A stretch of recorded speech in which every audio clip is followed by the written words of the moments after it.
Thank you very much. Hello, everybody. So I would like to start by thanking two people in this room who are Françoise Barré-Sinoussi and Eric Flotelot for all what you have done against HIV and hepatitis C and the organizations that are on this slide. So I would like to start, so I've been asked to present on hepatitis C treatment pricing. I will refer a lot to the report I wrote that was published by Médecins du Monde in March 2014. So if you want to download this report, it's online on hepcoalition.org.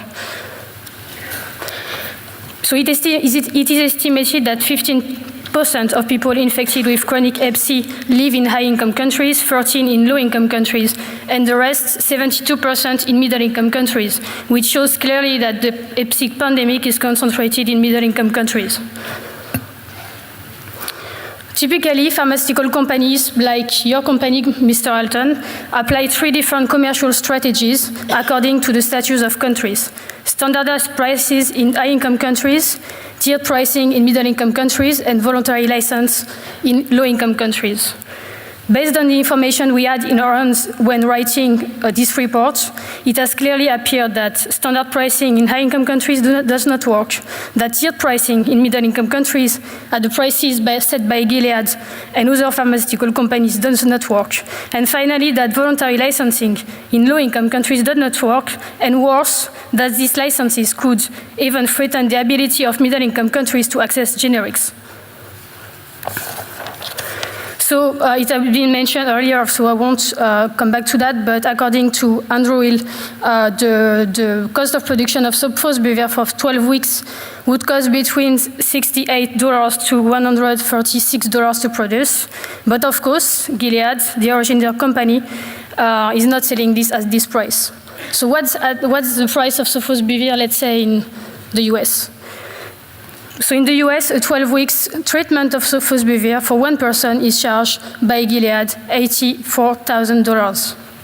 As you can see here, on top in the red column, this is the cost of sofosbuvir per person for 12 weeks. And in yellow-orange, this is the median household income per year. So it shows clearly that there is something wrong here. What about sofosbuvir in France, in my country? So in France, the sofosbuvir cost is about $76,000. To put people with F3 to F4 stage liver disease, which is people who really need access to treatment now, at this price set by Gilead, it would take up the entire budget of Paris Hospital, Assistance Publique des Hôpitaux de Paris, 7 billion euros. How can these prices be sustainable for the French national health system, or even in other high-income countries? But sofosbuvir will not be used alone in the treatment of Hep C. It must be combined with other drugs. For now, it is used for 12 weeks with PEG interferon and ribavirin, or with ribavirin alone. Soon, as other new DAAs come to market, they will need to be used with sofosbuvir or other combination. The most promising drugs in the pipeline are dacasclavir, marketed by Bristol Myers Squibb, and Gilead's GS7816, which will probably be sold in fixed-dose combination with sofosbuvir. Sofosbuvir has also been used for 20 weeks with ribavirin only for genotype 4, the most common genotype in Egypt, where 13 million people are chronically infected with Hep C. So in Egypt, Gilead has recently announced a deal, and you, again, Mr. Alton mentioned that, a deal with the government at their price for sofosbuvir. Gilead's communication about this deal has been totally misleading. Gilead announced a deal to sell sofosbuvir in Egypt for a 99% discount compared with the global price. But 99% are what? 99% of the US price, which is totally, entirely arbitrary.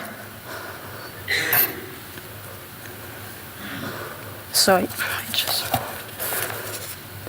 So unfortunately, at the price set by Gilead for 24 weeks, it is $18,000 and not $900. The access to sofosbuvir will remain unaffordable for the public health system in Egypt. You can see here clearly that the cost of sofosbuvir for everybody in Egypt will be the brown column, and you have on the left the annual budget of the Egyptian Hep C care and treatment program. So it shows that there is something wrong. In other middle-income countries, in particular those where there is no generic competition, unlike Egypt, the pricing will probably be much higher than in Egypt.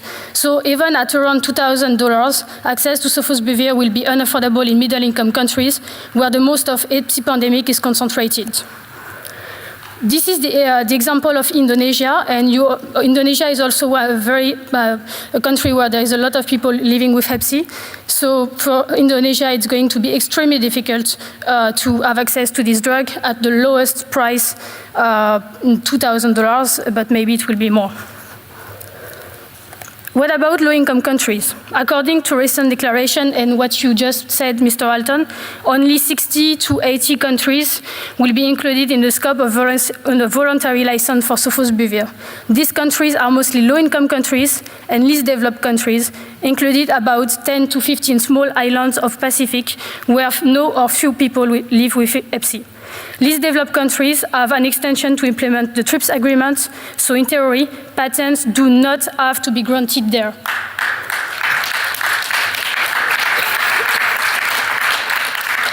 Will this voluntary license improve access? Probably not, as their main purpose is to bind generic producers in order to prevent them to supply outside the territory of the license. In particular, in middle-income countries such as China, Brazil, Thailand, Indonesia, Egypt, Ukraine, Russia.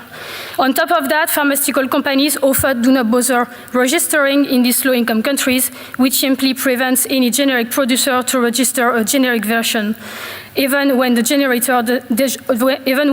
originator does not have any intellectual property rights in this country. So how to reduce the price of Hep C drugs?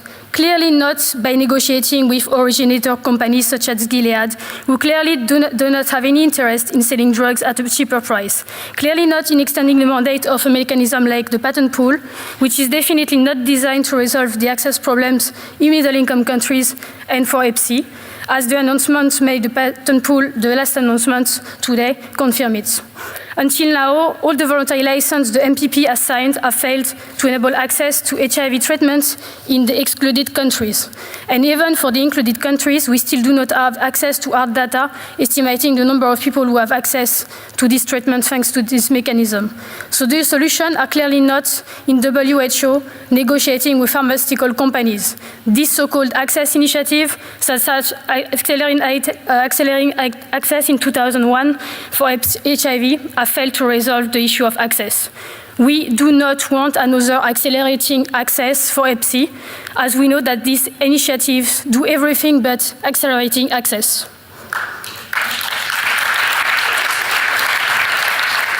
The solutions exist. They exist starting from here in Australia.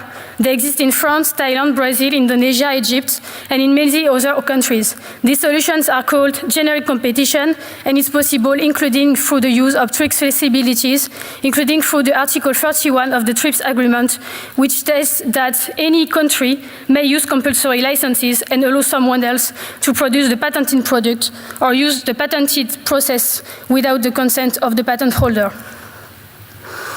In France, organizations working on access to health have been discussing and calling for the use of compulsory license on sofosbuvir, in Spain too, as well as in other European countries. Other solutions exist, such as patent oppositions. In many countries, it's possible for a patent office to reject a patent for a drug, which is not only considered as being a mere improvement of a previous patented drug. This is the case of sofosbuvir, which is very close to tenofovir at the molecular level. Several colleagues here in this room from Brazil, Argentina, India, Thailand have been filing oppositions on sofosbuvir based on this lack of novelty at the molecular level. And we will do this in every country where it is possible, because enough is enough.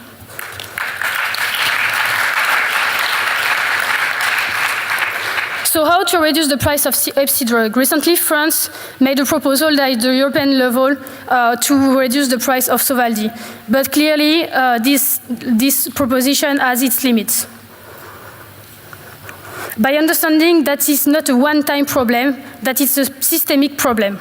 The systems to negotiate pricing needs to be urgently reformed in countries such as the United States and France. When the cost of one molecule exceeds the health budget of a country, this means that there is something wrong in the system. When the US accepts a price such as $1,000 for one pill, which costs less than $3 to produce, there is something wrong in this system. When the interest of the private sector comes first before the interest of the right to health to people, when people have to sell their house and all their goods to buy a treatment to survive, when people can't afford these drugs and survive in the United States or middle-income countries, there is really something going wrong in this world. In the past months, more and more people have been realizing this. These people are not only access to medicine activists, these people are also high-level government officials, health authorities, health workers, doctors, hepatologists across the world.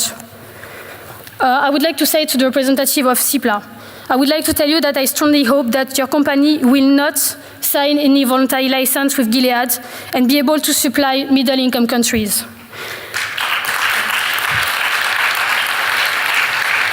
Mr. Perry, as you're representing the Medicine Patent Pool and the UN agencies, we strongly hope that the MPP will not launch any negotiation for voluntary license on hepatitis C. And you will fight for the universal access to these treatments and that you won't give up middle-income countries. The solutions include a deep reform of the price negotiation system, of the patent law, and of the use of strict flexibilities. Mr. Alton, as you're sitting here, I simply would like to tell you my deep disgust of the policy of your company. Do you realize that just because of what your company is doing and because you want to maximize its profits, billion people do not have access? Mr. Alton, unless your company makes drastic changes in its policy, you will remain an enemy in our war against this disease. Thank you.